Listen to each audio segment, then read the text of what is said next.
creatures of the forest, the Wendigo. No one knows for sure if the Wendigo is real or just a cautionary myth to keep the curious away from the dangerous woods. Evelyn was never one to believe anything. Her brother Tom had told her stories since they were young, but she never trusted any of them. Tom's voice was tense. Something's wrong in the woods. People are lost. The animals are restless. They met at the edge of the forest, where Tom's face was pale, his eyes darting around, filled with fear. The further they walked, the darker the woods became, the trees seeming to close in around them.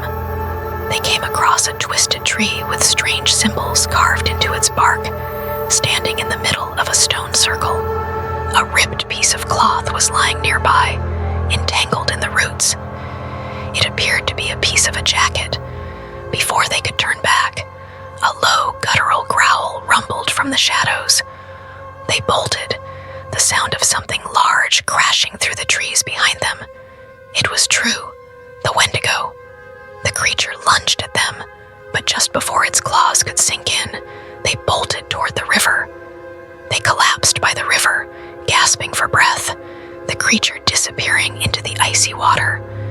They found an old trail after wandering for hours.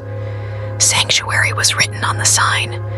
They reached a clearing, and in its center was an ancient stone altar, overgrown and forgotten. "This is the only way," Tom muttered in a desperate voice. "If we follow the age-old protocol, the Wendigo can be caught." As they recited the ancient words, the wind picked up, swirling leaves and debris around them in a violent dance. The Wendigo screamed and lunged, but just as it reached the altar, a blinding light erupted, engulfing it.